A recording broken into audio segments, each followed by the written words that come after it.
अभी के टाइम पर जो 12th वाले स्टूडेंट्स का जो मोस्ट इम्पोर्टेंट कंसर्न होता है वो ये होता है कि बोर्ड्स और जेई को एक साथ मैनेज कैसे करें। तो इस वीडियो में हम वो डिस्कस करने वाले हैं कि हम बोर्ड्स और जेई को ऑप्टिमाइज करके हमारा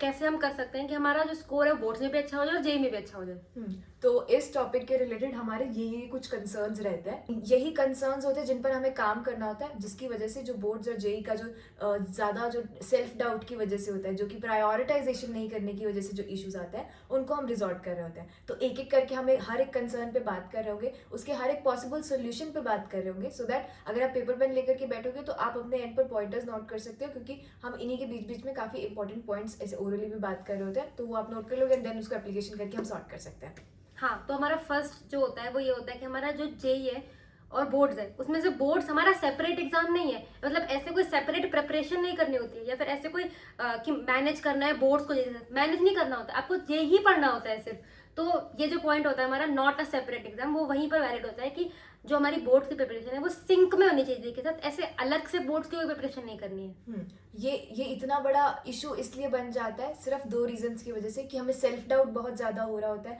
हमने इतनी ज़्यादा हाइप सुनी होती है। लाइक इस टाइम पर आप सुन रहे होंगे ना कि 75% अगर आपने क्राइटेरिया नहीं मीट किया तो आप जेई के लिए भी एलिजिबल नहीं रहोगे, आप कॉलेज लेने के लिए भी एलिजिबल नहीं रहोगे। हालांकि वो चीज़ है, एलिजिबिलिटी क्राइटेरिया डेफिनेटली वो चीज़ है, बट उसमें जो एक कंसर्न आता है वो ये आता है कि ये इतना भी मुश्किल नहीं है। अगर आपने सिंसियरली जेई की तैयारी की हुई है तो उसमें हल्की हल्की कुछ कुछ एडिशंस करनी होती है, जो कि आपको बोर्ड स्पेसिफिक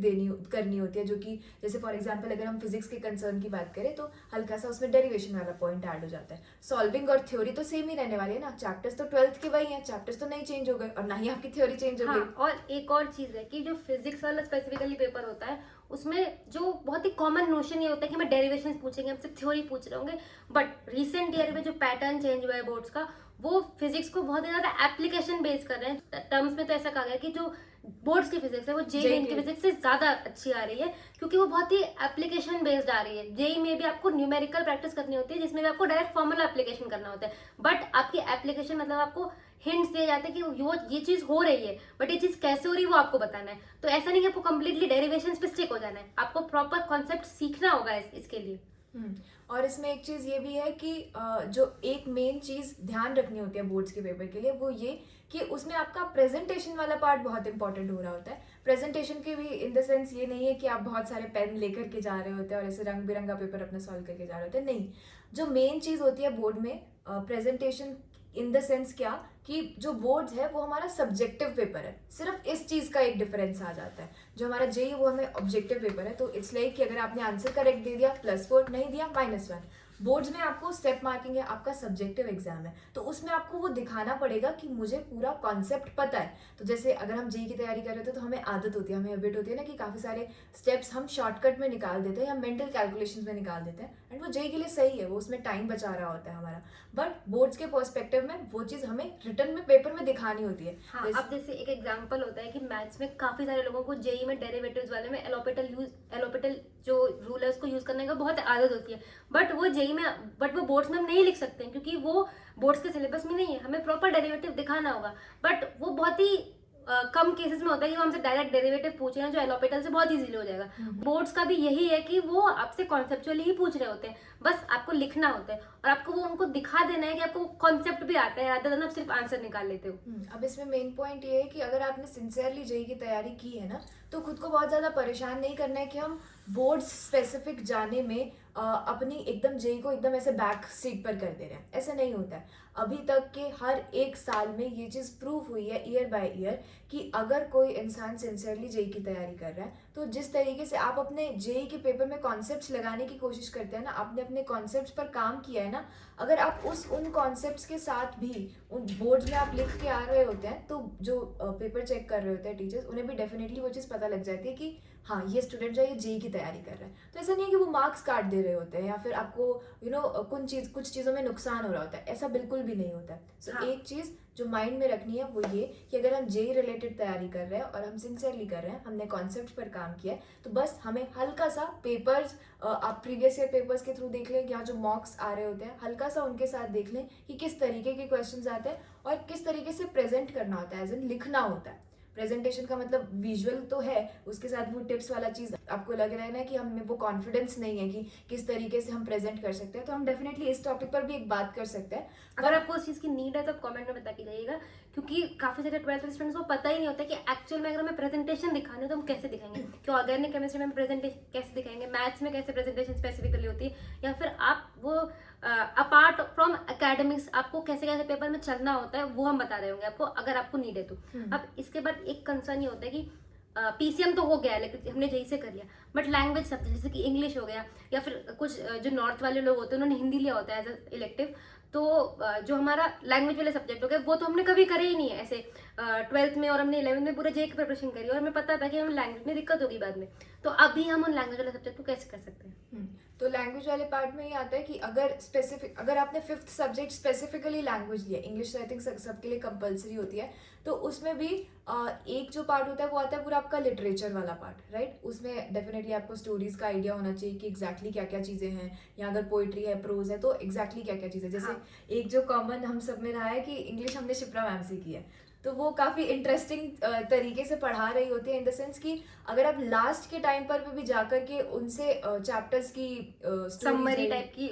देख लेते हो, उनके जो चैप्टर्स की समरी वो बता रही होती है, तो आपका मतलब most of the part literature वाला हो जाता है। और साथ में वो जो इंग्लिश में राइटिंग वाला पार्ट होता है वो भी क्लियरली वो सारे फॉर्मेट्स उन्होंने डिफाइन करके दिए हुए हैं आपको कि लेटर का क्या फॉर्मेट होना चाहिए, नोटिस का क्या फॉर्मेट होना चाहिए, ईमेल का क्या फॉर्मेट होना चाहिए, तो प्रॉपरली अगर आप वो लेक्चर्स लगा लेते हो तो देन इट्स डन कि आप और अगर आपका जो एडिशनल सब्जेक्ट हिंदी वगैरह है, मतलब काफी सारे का फिजिकल एजुकेशन होता है, काफी लोगों का हिंदी होता है, काफी लोगों का आईटीएस सीएस होता है, तो इसमें भी आपको प्रॉपरली पीवाईक्यूज देखने हैं कि आपके पहले पेपर में कैसा पैटर्न आया हुआ है और आपके पेपर में आ कैसे रहा है। अब अगर आपने हिंदी लिया है, जो कि मैंने लिया हुआ था अपने 12th में, तो आप जब आप ब्रेक ले रहे हो या फिर आप जब स्टडी करके अपने आप थक गए हो तो आप वो हिंदी की स्टोरीज पढ़ लो, या फिर मतलब आप उस टाइम को ऑप्टिमाइज करो रादर देन विक्टिमाइज कि मेरे पास तो टाइम ही नहीं है, मुझे बोर्ड्स क्या करना है, जेई करना है, कैसे होगा, रादर देन उस चीज के लिए आप उस चीज को ऑप्टिमाइज करो ना, कि आप लैंग्वेज सब्जेक्ट उस टाइम पे पढ़ रहे हो जब आप मेंटली उस चीज के लिए रेडी नहीं हो कि आप पीसीएम पढ़ो। एक जो चीज़ आपको ख्याल रखनी है वो यही है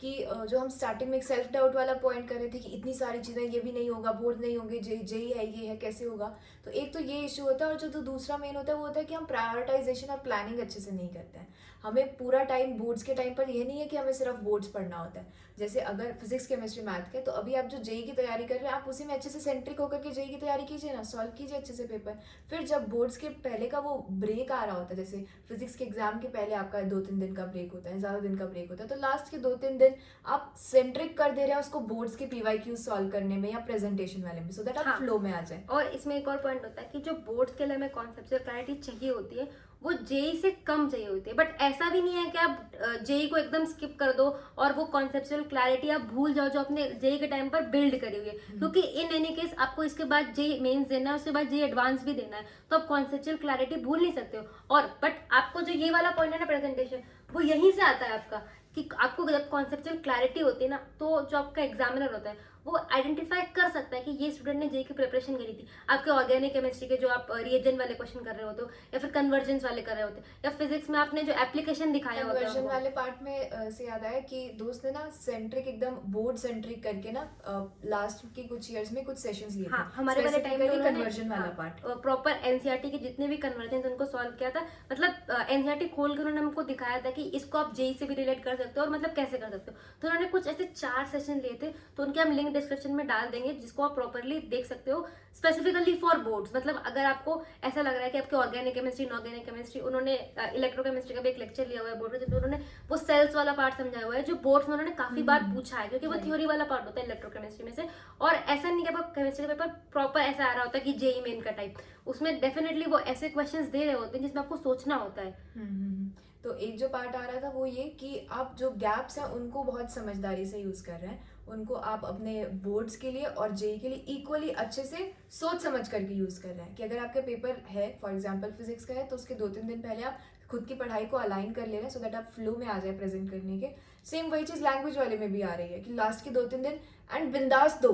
उसमें खुद को इतना परेशान करने की ज़रूरत नहीं है कि मैं लास्ट के 2-3 दिन में भी जेई करता हूँ और फिर थोड़ा सा टाइम वो देता हूँ, क्योंकि आप पेपर देकर क्या होगे, वो चीज़ आपको अंदर से खाएगी, आपको वो गिल्ट देगी कि अगर मैं बहुत ज़्यादा जेई नहीं करने की बजाय अगर मैं सही में लास्ट के 2-3 दिन बोर्ड्स का कर लेता तो ज़्यादा बेनिफिट होता है। उससे बढ़िया हम बोलते हैं कि आप जाइए बिल्कुल लास्ट के 2-3 दिन, बट ये नहीं है कि अगर आपके पास 1 हफ्ते का गैप है, आपके पास 8 दिन का गैप है, तो उसमें भी आप वैसे कर रहे होंगे। हाँ, और अभी इस वीडियो के नीचे प्रॉमिस करके जाओ कि मैं विक्टिमाइज नहीं करूंगा, मेरे पास टाइम नहीं है, मैं ऑप्टिमाइज करूंगा। तो आप ये प्रॉमिस करके जा रहे हो कि आप ऑप्टिमाइज करोगे रादर देन विक्टिमाइज, एंड ये सारे पॉइंट्स को फॉलो करोगे। और अगर आपको ये वाली चाहिए कि आपको प्रेजेंटेशन स्किल्स कैसी रखनी है, तो आप उसके लिए कमेंट डाउन करोगे। Take care, all the best.